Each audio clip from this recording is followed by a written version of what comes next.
दोस्तों, सोचिए जरा, अगर आज आपकी नौकरी चली जाए, बैंक बैलेंस लगभग शून्य हो जाए और भविष्य पूरी तरह धुंधला दिखने लगे, तब भी क्या आप अमीर बन सकते हैं? ज्यादातर लोग कहेंगे नहीं, लेकिन यही वो झूठ है जो हमें सालों से सिखाया गया है।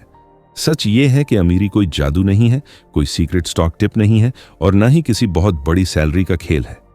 अमीरी एक रास्ता है, सिंपल, क्लियर और लॉजिकल रास्ता। और आज की इस ऑडियो बुक समरी में हम उसी रास्ते के बारे में बात करने वाले हैं जिसे J.L. कॉलिंस ने अपनी वर्ल्ड फेमस किताब the simple path to wealth में बताया है। ये किताब आपको जल्दी अमीर बनने का सपना नहीं दिखाती, बल्कि आपको ये सिखाती है कि जिंदगी में पैसों का डर कैसे खत्म किया जाए, फाइनेंशियल फ्रीडम कैसे हासिल की जाए और ऐसा सिस्टम कैसे बनाया जाए जहां पैसा आपके लिए काम करे, ना कि आप पैसों के लिए। अगर आप जॉब करते हैं, बिजनेस करते हैं, स्टूडेंट हैं या बस फ्यूचर को लेकर कंफ्यूज्ड हैं, तो ये वीडियो आपके लिए है।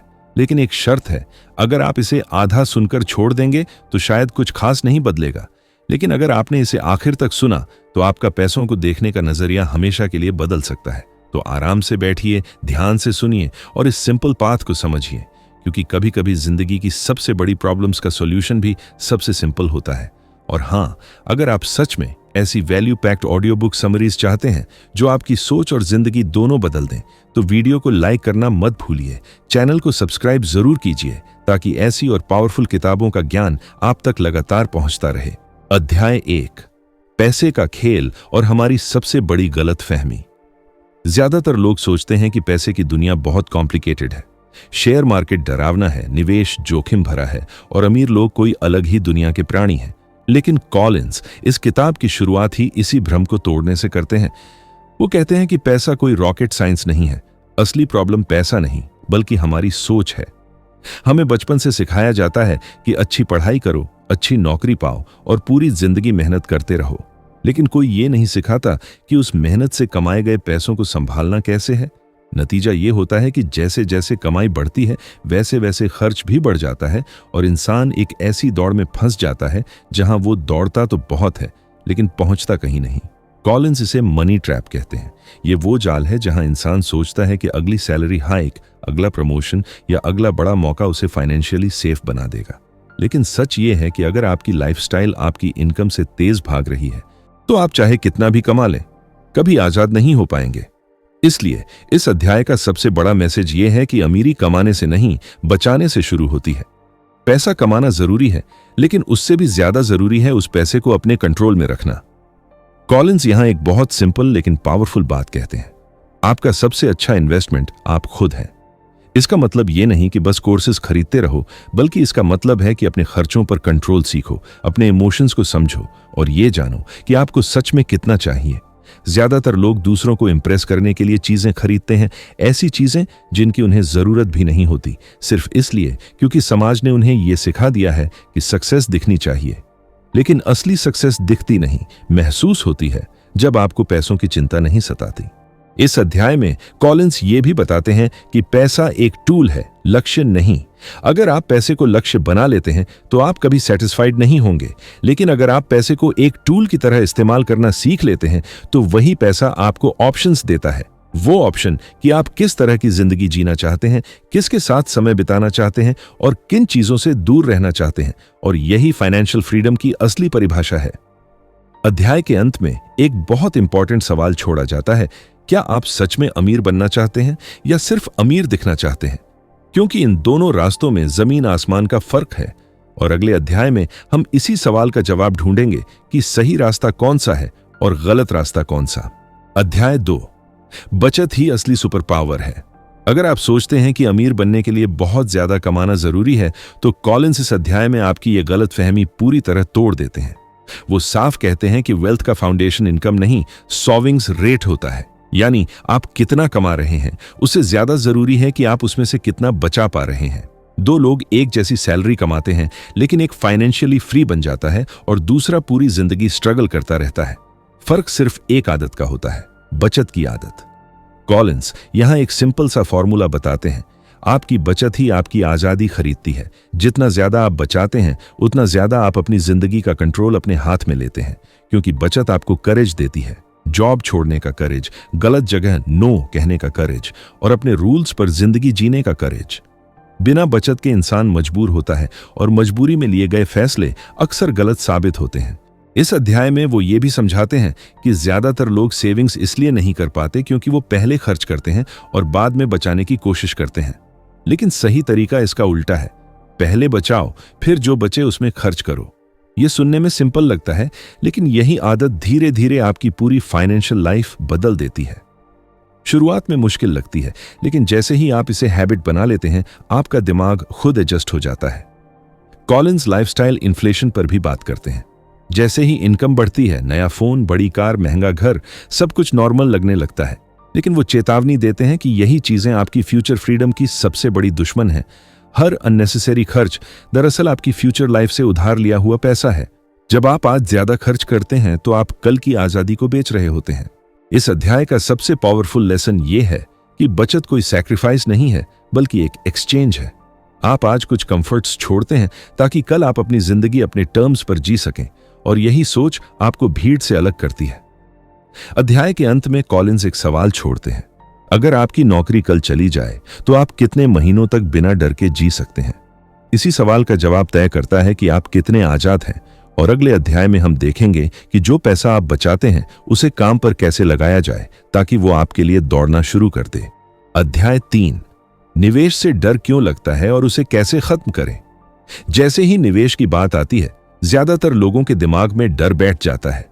शेयर मार्केट गिर गया तो क्या होगा, पैसा डूब गया तो क्या होगा, गलत डिसीजन ले लिया तो क्या होगा। कॉलिंस कहते हैं कि यह डर इन्वेस्टमेंट से नहीं, बल्कि नॉलेज की कमी से पैदा होता है। जब हमें किसी चीज की समझ नहीं होती तो हम उसे खतरनाक मान लेते हैं, लेकिन जैसे ही समझ आती है वही चीज अपॉर्चुनिटी बन जाती है। इस अध्याय में लेखक बहुत साफ शब्दों में बताते हैं कि निवेश का असली मकसद जल्दी अमीर बनना नहीं है, बल्कि अपने पैसों को इन्फ्लेशन से बचाना और धीरे धीरे बढ़ाना है। अगर आप अपना पैसा सिर्फ बैंक अकाउंट या एफडी में रखते हैं तो दिखने में वो सेफ लगता है, लेकिन हकीकत में इन्फ्लेशन हर साल उसकी वैल्यू चुपचाप खा रही होती है। यानी आप रिस्क से बचने की कोशिश में एक्चुअली रिस्क ले रहे होते हैं। कॉलिंस यहां स्टॉक मार्केट को एक कैसीनो मानने की सोच को भी तोड़ते हैं। वो कहते हैं कि प्रॉब्लम मार्केट नहीं है, प्रॉब्लम शॉर्ट टर्म सोच है। जो लोग जल्दी प्रॉफिट के चक्कर में आते हैं, टिप्स के पीछे भागते हैं, वही लोग मार्केट को जुआ समझने लगते हैं। लेकिन अगर आप लॉन्ग टर्म इन्वेस्टर बनते हैं तो वही मार्केट आपके लिए वेल्थ क्रिएटिंग मशीन बन जाती है। इतिहास गवाह है कि लॉन्ग टर्म में मार्केट ने हमेशा ग्रो किया है, चाहे बीच बीच में कितनी भी गिरावट क्यों ना आई हो। इस अध्याय का एक बहुत पावरफुल कॉन्सेप्ट है इमोशनल कंट्रोल।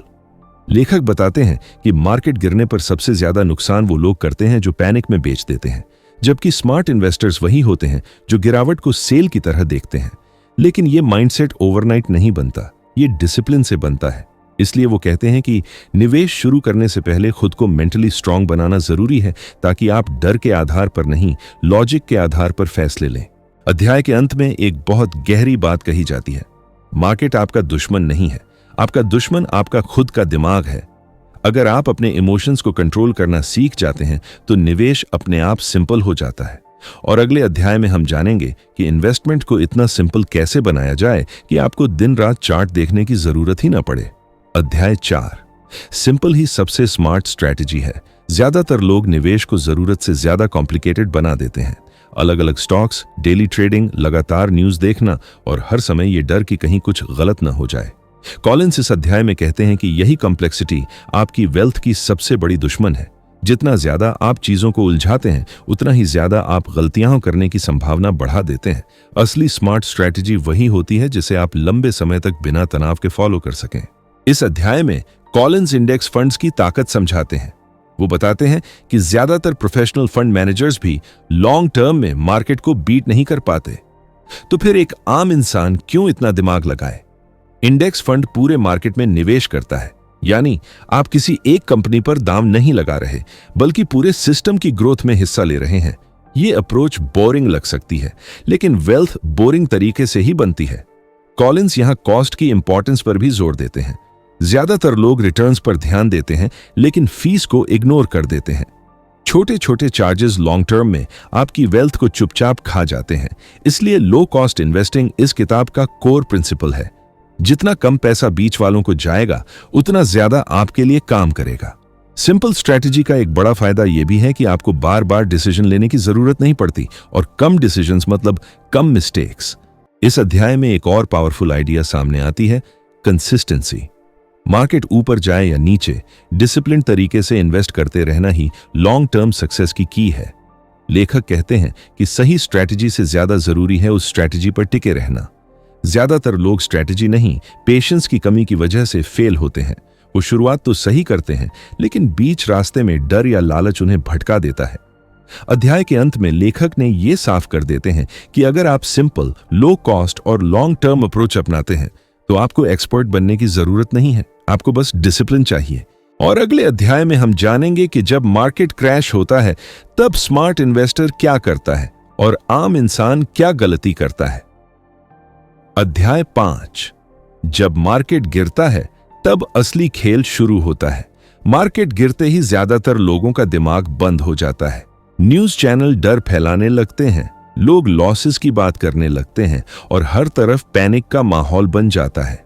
लेखक इस अध्याय में कहते हैं कि मार्केट क्रैश कोई डिजास्टर नहीं है, बल्कि ये आपकी वेल्थ जर्नी का सबसे इंपॉर्टेंट हिस्सा है।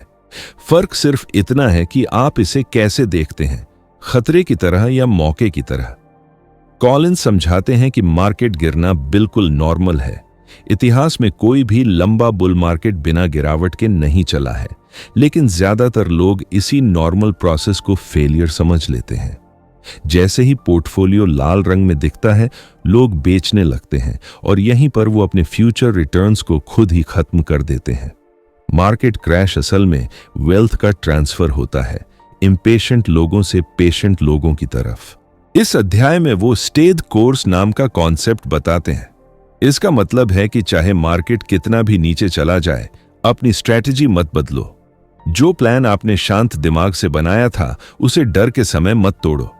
लेखक कहते हैं कि क्रैश के समय लिया गया हर इमोशनल डिसीजन बाद में पछतावे में बदल जाता है, जबकि क्रैश के समय लिया गया हर डिसिप्लिन डिसीजन फ्यूचर में रिवॉर्ड देता है। लेखक यहां यह भी बताते हैं कि क्रैश के समय सबसे ज्यादा फायदा उन्हें होता है जिनके पास कैश या स्टेबल इनकम होती है, क्योंकि वो गिरते मार्केट में भी निवेश जारी रख सकते हैं। इसलिए बचत और इमरजेंसी फंड की इंपॉर्टेंस फिर से सामने आती है। बिना सेफ्टी नेट के इन्वेस्टर हमेशा डर में रहता है और डर में लिया गया फैसला कभी सही नहीं होता। अध्याय के अंत में एक बहुत मोटिवेटिंग थॉट दी जाती है, मार्केट आपको टेस्ट करने के लिए गिरता है, तोड़ने के लिए नहीं। अगर आप इस टेस्ट में पास हो गए तो फाइनेंशियल फ्रीडम बस समय की बात रह जाती है। और अगले अध्याय में हम देखेंगे कि वेल्थ बनाने के बाद उसे बचाना और जिंदगी के अलग अलग स्टेजेस में मैनेज करना कितना जरूरी है। अध्याय 6, वेल्थ बनने के बाद असली समझदारी की जरूरत। ज्यादातर लोग सिर्फ इस बात पर फोकस करते हैं कि पैसा कैसे बनाया जाए, लेकिन कॉलिन्स कहते हैं कि पैसा बनाना आधी जर्नी है। असली खेल शुरू होता है जब आपके पास वेल्थ आ जाती है, क्योंकि जितनी मेहनत से पैसा बनता है उतनी ही समझदारी से उसे संभालना भी जरूरी होता है। वरना जो वेल्थ सालों में बनती है वो कुछ गलत फैसलों में उड़ भी सकती है। इस अध्याय में कॉलिन्स लाइफ के अलग अलग स्टेजेस की बात करते हैं। जब आप यंग होते हैं तब रिस्क लेने की कैपेसिटी ज्यादा होती है, इनकम बढ़ने का टाइम होता है और सबसे बड़ा एसेट होता है आपका टाइम। इसलिए इस स्टेज में ग्रोथ पर फोकस करना सही होता है। लेकिन जैसे जैसे उम्र बढ़ती है, प्रायोरिटीज बदलती हैं। अब स्टेबिलिटी, सेफ्टी और पीस ऑफ माइंड ज्यादा इंपॉर्टेंट हो जाते हैं। समझदारी इसी में है कि इन्वेस्टमेंट स्ट्रेटजी को भी लाइफ स्टेज के हिसाब से बदला जाए। कॉलिन्स डाइवर्सिफिकेशन और एसेट एलोकेशन को आसान भाषा में समझाते हैं। वो कहते हैं कि गोल ये नहीं होना चाहिए कि हर साल मैक्सिमम रिटर्न मिले। गोल ये होना चाहिए कि आपकी वेल्थ हर सिचुएशन में सरवाइव कर सके। मार्केट ऊपर जाए, नीचे जाए, इकोनॉमी स्ट्रांग हो या वीक, आपकी फाइनेंशियल लाइफ स्टेबल रहनी चाहिए। इसी सोच से लॉन्ग टर्म कॉन्फिडेंस पैदा होता है। इस अध्याय में टैक्सेस और अननेसेसरी कॉम्प्लेक्सिटी से बचने की भी बात की जाती है। बहुत लोग वेल्थ बढ़ने के साथ साथ उसे ज्यादा कॉम्प्लिकेटेड बना लेते हैं। अलग अलग प्रोडक्ट्स, एडवाइजर्स, स्कीम्स और अंत में कंफ्यूजन। कॉलिंस फिर से वही बात दोहराते हैं, सिंपल रखो। जितना सिंपल होगा उतना इजी होगा कंट्रोल में रखना, और कंट्रोल में होगी तो वेल्थ आपके लिए काम करेगी, आपको परेशान नहीं करेगी। अध्याय के अंत में एक बहुत शांत लेकिन गहरी सीख मिलती है। पैसा सिक्योरिटी देने के लिए होता है, स्ट्रेस देने के लिए नहीं। अगर आपकी वेल्थ आपको चैन की नींद नहीं दे रही तो कहीं ना कहीं स्ट्रैटेजी गलत है। और अगले अध्याय में हम इस पूरी जर्नी का सबसे बड़ा गोल समझेंगे, फाइनेंशियल इंडिपेंडेंस, यानी वो दिन जब पैसा आपकी जिंदगी को कंट्रोल नहीं करता बल्कि आप अपनी जिंदगी को कंट्रोल करते हैं। अध्याय 7, फाइनेंशियल इंडिपेंडेंस, जब पैसा आपका मालिक नहीं रहता। इस किताब का सबसे बड़ा और सबसे खूबसूरत गोल यही है, फाइनेंशियल इंडिपेंडेंस। J.L. कॉलिंस कहते हैं कि फाइनेंशियल इंडिपेंडेंस का मतलब ये नहीं है कि आप करोड़पति बन जाएं या लग्जरी जिंदगी जिए। इसका मतलब है आजादी।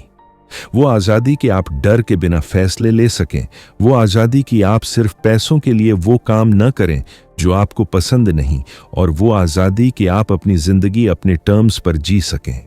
इस अध्याय में कॉलिंस बताते हैं कि फाइनेंशियल इंडिपेंडेंस एक नंबर नहीं है बल्कि एक फीलिंग है।